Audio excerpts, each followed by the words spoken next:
Head kuulajad ja vaatajad. Möödunud nädalal ootuspäraselt luhtunud USA ja Iraani rahuläbirääkimiste järel on pinged taas eskaleerumas. Samal ajal kui peategelased võtsid pausi, et valmistuda aktiivsema sõjategevuse järgmiseks etapiks, on Iisrael intensiivistanud Liibanonis elluviidavat hävitustööd, praktiseerides samu meetodeid, millega tehti Gaza sektor maatasa. Kiiret lahendust silmapiiril ei paista ja president Trumpi süvenevalt irratsionaalne käitumine toodab üha enam ebakindlust ka USA lääneriikides partnerites. Trumpi otsus asuda läbi Hormuzi väina kulgevat piiratud laevaliiklust omapoolselt blokeerima peaks küll teoreetiliselt suurendama USA naftaeksporti, kuid pingestab suhteid mitmete seni neutraalsena püsinud riikidega. Pekingi esmane reaktsioon oli vaoshoitult hoiatav, kirjeldades Washingtoni sammu ohtliku ja vastutustundetuna. Siiski on Hiina otsene sõjaline sekkumine väheusutav. Kuigi käimasolev sõda ja blokaad riivavad hiinlaste huve ilmselgelt ja tõsiselt, on Pekingi peamine strateegiline prioriteet säilitada habras tasakaal, hoides võimalikult stabiilseid suhteid kõigi osapooltega. Paralleelselt idas viljeletava kahuridiplomaatiaga jätkab iseennast sotsiaalmeedias Jeesusena portreteerinud Trump oma partnerite ja liitlaste sõimamist ja alandamist. Ja ma ei pea siin silmas ainult suhete hävitamist oma varasemate toetajate, Iraani sõda kritiseerinud Tucker Carlsoni, Candace Owensi, Megyn Kelly, Alex Jonesi ja teistega. Samuti mitte püüdlust näidata koht kätte rahusõnumi olulisust rõhutanud paavstile. Mäletatavasti teatas Trump kuu algul, et kutsudes alliansi ühinema Iraani vastase sõjalise operatsiooniga, testis ta NATO-t. Sellega seonduvalt kirjutas ta hiljuti, et, tsiteerin, NATO ei tulnud kohale, kui me neid vajasime, ja nad ei tule kohale ka siis, kui me neid uuesti vajame. Ning argpüksid me peame meeles. Teatavasti meeldib Trumpile nimetada NATO-t pabertiigriks ja ta avaldas arvamust, et ka Venemaa president Vladimir Putin ei karda säärast soerdit sugugi. Kuigi Valgesse majja kamandatud NATO peasekretär Mark Rutte kirjeldas kohtumist Trumpiga kui sõprade väga avameelset ja avatud arutelu, toimus see soe kohtumine kinniste uste taga ning mõningatel andmetel sai Trumpi lausujal osaks peremehe ülevoolav meelepaha. Kohtumise järgselt elas Trump oma frustratsiooni veel kord välja, viidates ka oma varasemale huvile Gröönimaa omandamise vastu ja kirjeldades seda kui suurt, halvasti hallatud jäätükki. Rütte lükkas aga ümber seisukoha, et Iraani sõja suhtes valitseb NATO liikmesriikides laialdane vastuseis. Ei. NATO olevat alati olnud seisukohal, et Iraani tuuma- ja ballistiliste rakettide võimekuse vähendamine on ülioluline. Ja Trumpi oivalisel juhtimisel olevat allians saanud oluliselt tugevamaks, mistõttu on maailm nüüd tunduvalt turvalisem paik. Is the world safer today than it was before the war was started? Absolutely, because, and this is thanks to President Trump's leadership, degrading these capabilities is really very important for your and my safety here in the US, in Europe, in the Middle East. Kuigi Rüttelt küsiti korduvalt, kas Trump vihjas, et USA võib NATOst lahkuda, ei suutnud peasekretär sellele lihtsale küsimusele otse ja selgelt vastata. Küll aga leidis Rütte oma USA visiidi jooksul mitmeid võimalusi taaskord avada NATO eksistentsi tegelikku mõtet. Nimelt, NATO ei ole mitte kaitseorganisatsioon, vaid platvorm USA jõu ja võimu globaalseks projitseerimiseks. Olgem ausad, nii see reaalselt ju on. Fakt on see, et kogu NATO ajaloo jooksul ei ole USA selle raames mitte kordagi ühegi teise liikmesriigi kaitseks sõjaliselt sekkunud ning puudub igasugune kindlus, et seda üldse kunagi tehakse. Kuigi ametlikult keskendub allians kollektiivkaitsele, ootuspäraselt on see meile esitatavas narratiivis alati esiplaanil. Tugineb see tänaga endiselt USA sõjalisele, logistilisele ja rahalisele juhtimisele. USA kasutab oma partnerlusi baaside ja juhtimistruktuuride võrgustiku loomiseks ja säilitamiseks. NATO võimaldab USA'l tegutseda liitlaste koalitsiooni kaudu, pakkudes nii legitiimsust kui ka teatud ühiseid ressursse. Praegugi toimib Saksamaal asuv Ramsteini sõjaväebaas Iraani pommitamise peamise sõlmpunktina. Tõsiasi on ju seegi, et sisuliselt määrab NATO peasekretärid ametisse USA. Ka Mark Rutte ametisse nimetamisel sai määravaks just Valge Maja heakskiit ja alles sellele järgnenud toetus Ühendkuningriigilt, Saksamaalt ja Prantsusmaalt. Oma poolehoidu väljendas ka lahkuv peasekretär Jens Stoltenberg, kirjeldades Rütet tõelise transatlantisti ja konsensuse loojana. Nii on see alati olnud. Stoltenbergi enda kandidatuuri esitasid Barack Obama ja Angela Merkel, formaalse soovituse esitas lahkuv peasekretär Anders Fogh Rasmussen. Tänase päeva vaatest on see küll otsesõnu hereetiline, et Stoltenbergi eelistest rääkides rõhutati eriliselt tema usaldusväärsust ja, pange tähele, häid suhteid Venemaaga.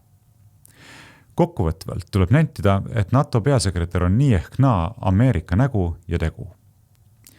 Masinavärk logiseb ja ähvardab laialigi laguneda, aga käesolevate pingete ja ebakindluse olukorras peab end julgeolekupraktikuks unistav peaminister Kristen Michal vajalikuks rahustada, et NATO sõjaline käsuliin ja riikidevaheline koostöö toimib praktikas oluliselt paremini, kui see välja paistab. Michali sõnul on NATO Euroopa vägede ülemjuhatajal ehk SACEURil Alexis Grinkevitšil väga suured volitused astuda mis tahes kaitsealaseid samme. See tähendab, et kui Grinkevitš ütleb, siis nii ka juhtub. Mida ka Michal targu ei maini, on asjaolu, et eranditult kõik SACEURid alates Dwight Eisenhowerist kuni kõnealuse Grinkevitšini on olnud USA tegevohvitserid. Nende mis tahes volitusi raamib ja suunab mitte NATO jututuba ega Euroopa maksumaksja, vaid Pentagon, mis omakorda allub teatavasti Valge Maja peremehele. Olukorras, kus kõik teed viivad Washingtoni, on sõltuvalt vaatepunktist kas kurb või lõbus lugeda parimate läände pagenud Vene ajude mõtteavalduse teemal, et selgrootu Mark Rutte asemel võiks NATOt juhtida hoopis Kaja Kallas. Eksiilis elav male maailmameister Garri Kasparov nõustub, et jah, Kallas polnud peaministri ametis hea, aga Euroopa Liidu välisasjade julgeolekupoliitika kõrge esindajana lausa särab. Aga ta ju olevatki pigem ideoloog, mitte praktik. Ja praegu just ongi selliseid inimesi vaja, kes hoomavad suurt pilti ja usuvad väärtustesse. Temasuguseid on alati olnud liiga vähe. Oleks neid rohkem, oleks ka Ukraina sõda kulgenud paremini. Ent ka Kasparov näeb peamise probleemina seda, et praegu on NATO pabertiiger. Organisatsioon, mis eksisteerib vaid paberil ja pole päriselt kaitsekilp. Eestil siiski on liitlased, Baltimaad, Põhjala riigid ja Poola, ning loodetavasti ollakse jõudnud hetkeni, mil Euroopas luuakse uus kaitseallianss, sest USA-le, kas Trumpiga või ilma, Kasparovi hinnangul enam loota ei saa. Igal juhul on julgeoleku tagamiseks tarvis olla tugev ja valmis vastulööki andma. Kuna Putin kindlasti üritab NATO piiri ületada, on tarvis mõista, et tegu on väga reaalse ohuga ja on vaja näidata jõudu. Venelane peab teadma, et igale vaenulikule sammule järgneb kiire ja kohane vastus. Teoorias on see ju kõik väga tore. Aga kui märtsi lõpus toimunud G7 välisministrite kohtumisel nõudis Kaja Kallas USA välisminister Marco Rubiolt Venemaa suhtes karmimat tegutsemist, sai ta terava ja paikapaneva vastuse. Silmnähtavalt ärritunud Rubio sähvas häält tõstes, et nad teevad sõja lõpetamiseks kõik endast oleneva, aga kui eurooplased arvavad, et suudavad seda teha paremini, siis tehku aga ära. USA astub kõrvale. Selle peale sekkusid mitmed ruumis viibinud Euroopa ministrid, Kallas aga tõttas pärast kohtumise lõppu Rubio juurde, et proovida kinniste uste taga olukorda jahutada. Sest kõik ju tegelikult mõistavad, et kahjuks ei ole USA võimekustele alternatiivi. Seetõttu võib vaid meeleheite või siis Stratcomi arvele kirjutada meile serveeritud uudised, mille kohaselt koostab nii-öelda Euroopa kiirkorras USA vaba NATO kava.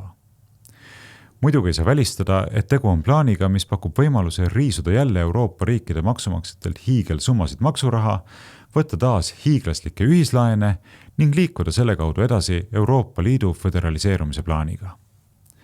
Kusagilt peab ju raha uute hiigelvõimekuste loomiseks tulema ja seda perspektiivi silmas pidades pole sugugi välistatud, et tulevikus meenutame Ukrainale makstud kümnist heldimuspisaraga. Ka Mark Rutte ütles jaanuaris Euroopa Parlamendis esinedes, et kui keegi arvab, et Euroopa Liit või Euroopa tervikuna suudab end ilma USA-ta kaitsta, siis võib ta edasi unistada, sest ei suuda. Rütet võib õigusega pidada USA satraabiks, aga Euroopa Liidu kaitsevoliniku Andrius Kubilius esitatud ettepanek luua Euroopa kaitsevägi, selline, mis võiks asendada USA väeüksusid Euroopas, ei ole tuult tiibadesse saanud. Ja seda mitte USA või Venemaa aktiivse vastutegevuse tõttu, vaid tulenevalt Euroopa enda eripäradest. Kes ei mäletaks prantslaste ja brittide visiooni tahtekoalitsioonist? Veel käesoleval aastalgi lepiti kokku Kiievile antavates tugevates julgeoleku tagatistes, mis jõustuvad aga alles pärast võimaliku relvarahu sõjas Venemaaga. Ja relvarahu järelevalvemehhanismi hakkaks juhtima ikkagi USA. Kõlab peaaegu naljakalt, aga kavatsuste deklaratsiooni kohaselt on see algatus parim näide vankumatust pühendumisest Ukraina toetamisele. Niisugune on reaalsus. Meeldib see või mitte? Igati tahteline ja kõigiti jõuline Briti merevägi ei ole ka hoolimata peaminister Keir Starmeri korduvatest lubadustest pidanud kinni ühtegi sanktsioonide alla pandud Venemaa tankerit, põhjendades seda kartusega, et see võib rikkuda rahvusvahelist õigust. Nii on rahvusvaheline õigus taaskord niinimetatud reeglitepõhise maailmakorra kehtestajatele hädapärane viigileht, sest pärast seda, kui Moskva saatis sanktsioneeritud aluseid läbi La Manche'i eskortima oma sõjalaeva, on Briti valitsuse tegelik suutlikkus paljastatud. Ka meie vaindloo isetekkelisel ankrualal seisab praegu üle 30 laeva, umbes pooled neist Ühendkuningriigi või USA poolt sanktsioneeritud. Mereväe ülema Ivo Värgi sõnul on teada, et sellistel laevadel on pahatihti Venemaa kodanikud, kes annavad meeskonnale juhiseid. Et ankruala asub rannikule lähedal, on võimalik vajadusel luua side ja liiklus laevade ja mandri vahel. Ja mida teeme meie? Pärast meie eriüksuse mullust katset hõivata tanker Jaguar paistab lõvikonserv olevat otsa saanud. Probleemseid tankereid turvab distantsilt Vene korvett ja meie jõuametkonnad on tõmbunud harjumuspärasesse fikseerimisasendisse, nagu Narva jõelt meie piiripoide eemaldamisel. Eemalt paistab Vene korvett. Vene sõjalaevad patrullivad pidevalt Soome lahes pärast seda, kui Eesti üritas peatada tankerit Jaguar. Sellistes olukordades kõlavad lausa tragikoomiliselt meie riigikaitsekomisjoni liikmete kinnitused, et kõik on parimas korras. Sest meil on oma enda iseseisev riiklik kaitsevõime, meil on olemas siin piirkonnas lähimad liitlased, meil on olemas Euroopa liitlased ja me osaleme erinevates koostööformaatides. Rahustav, eks ju? Eriti olla selles hiljuti näinud, milline on meie iseseisev või ka liitlastabil teostatav sõjadroonide tuvastamise ja peatamise võimekus. Veelgi enam, eriti kui Eesti julgeolekupoliitika aluste uuendatud strateegiadokument sätestab, et kriisi ja sõja korral peavad Eesti varustuskindluse lahendused, sealhulgas varud, võimaldama ühiskonnal tervikuna toime tulla vähemalt 30 päeva, kuni vajalikud ühendused on taastunud. Niisiis, kõikidele liitlastele, väljatöötatud ja läbiharjutatud salaplaanidele ning parimale võimalikule kaitstusele vaatamata peab meie rahvas vähemalt 30 päeva ise vastu pidama.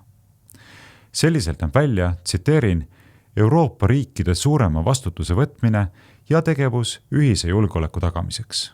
Reeglite põhine maailmakord kipub lagunema ja me peame mitte ümber orienteeruma, aga õppima ujuma nii-öelda uutes tingimustes koos oma lähimate liitlastega. Kogu ühiskond saab riigi kaitsmisel ülesandeid. Igaüks peab olema valmis nädala iseseisvalt hakkama saama. Riik toimima 6 aega. Pärast seda peaks riigis taastunud olema põhilised funktsioonid. Selline on meie reaalsus pärast 2 aastakümmet NATOs. Muidugi ei maksa unustada sedagi, kuidas Kaja Kallas lobises 2022. aastal peaministrina välja, kuigi tõsi ilmselgelt taktikalistel eesmärkidel, et NATO olemasolevate kaitseplaanide kohaselt Eesti riik häviks. Juba osutatud strateegiadokumendis tutvustatakse muuhulgas uudset aktiivkaitse kontseptsiooni, mis lihtsustatult öeldes tähendab seda, et Eesti ei loovuta vastasele oma territooriumi ja ei ürita seda siis tagasi võita, vaid kannab sõjategevuse koheselt ründaja territooriumile. Haarab esimesest hetkest initsiatiivi ja jagab valusaid täppislööke sügavale vastase tagalasse. Ja mis siis peaks juhtuma? Meist 10-kordselt sügavamat tagalat omav tuumariigist vastane jahmub, jookseb kinni ja alistub. Mõistagi on sellise dokumendi taustaks vaid siseriikliku strateegilise kommunikatsiooni eesmärk, aga sedagi viiakse ellu viletsalt. Milliseid mänge mängiti eile ja olgem ausad, mängitakse suure tõenäosusega tänagi? See selgub NATO endise peasekretäri Jens Stoltenbergi hiljuti ilmunud mälestuste raamatust. Ilmneb, et nõupidamistes Venemaaga on arutatud meie seisukohast väga kriitilisi punkte. Muuhulgas USA ettepanekuid NATO sõjalise kohaloleku piiramiseks Poolas ja Balti regioonis. Sisuliselt vaagiti puhvertsooni rajamist. Seejuures pole vahet, et seda tehti nii-öelda taktikalistel eesmärkidel ja et pooli rahuldavate tulemusteni ei jõutud. Oluline on teadvustada, et meile igapäevaselt edastatav strateegiline kommunikatsioon ei oma reaalsusega ei fakti ega ka usutavuspuudet. Ja see pole mingi Venemaa narratiiv, vaid reaalsus. Reaalsuseks on ju fakt, et Venemaale pakuti geograafilisi jõupiiranguid. Ja fakt on ka see, et meie viibisime toonagi õndsas teadmatuses.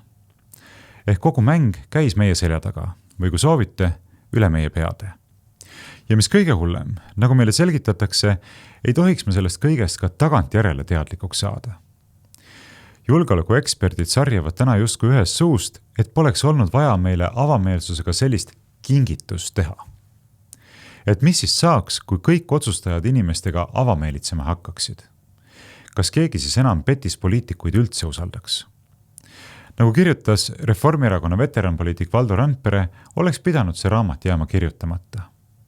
Mitte seetõttu, et tõde ei peaks avalduma, vaid seetõttu, et see tõde ei mõju NATO-le hästi.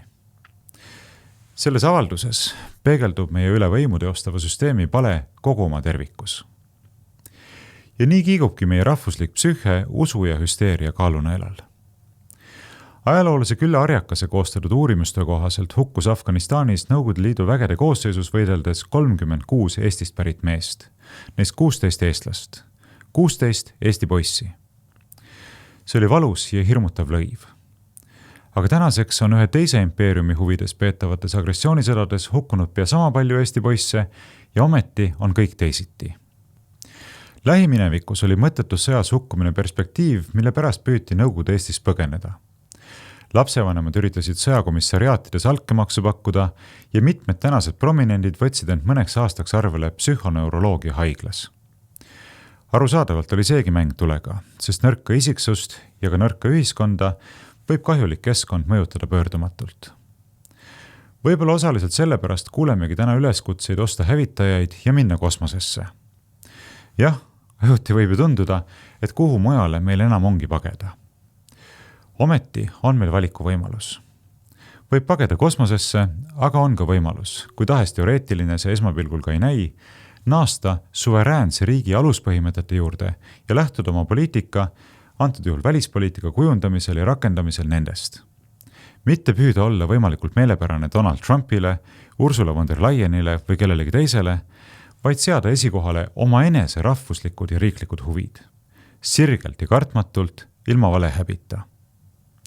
Aga kui võtta president Alar Karise hiljutist avaldust selgesõnaliselt, siis ei ole Välisministeeriumil ei jõudu ega ka oskusi välispoliitikas kaugemale vaadata. Isegi kui see nii on, jäi presidendil märkimata üks ja tegelikult esmatähtis võtmekomponent.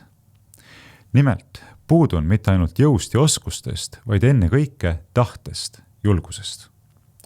See tahe ja see julgus tuleb aga saavutada eneses üles leida, sest selle nähtamatu niidi otsas ripub ei rohkem ega vähem kui meie saatus. Selliste baastõdede meeldetuletamist, sealhulgas tõdemust, et meie rahvusliku ja riikliku püsimajäämise tagab mitte kuulumine NATO-sse, vaid reaalne juhindumine meie oma rahvuslikest ja riiklikest huvidest, võib ju tembeldada Venemaa narratiivide vahendamiseks. Ja võib ka nende meeldetuletajatele kapot kallale ässitada. Aga see ei muuda reaalsust.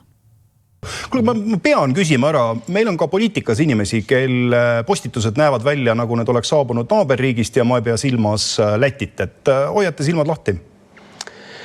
Me teatud osas loomulikult jälgime ka seda, mis toimub sotsiaalmeedias. Tänaseks tänan teid kuulamast, vaatamast ja kaasa mõtlemast. Kui soovite minu välis- ja julgeolekupoliitika kommentaaride projektil omalt poolt kaasa aidata, siis selleks tarviliku info leiate minu kodulehelt aadressiga varrovooglaid.ee. Kuulmiseni.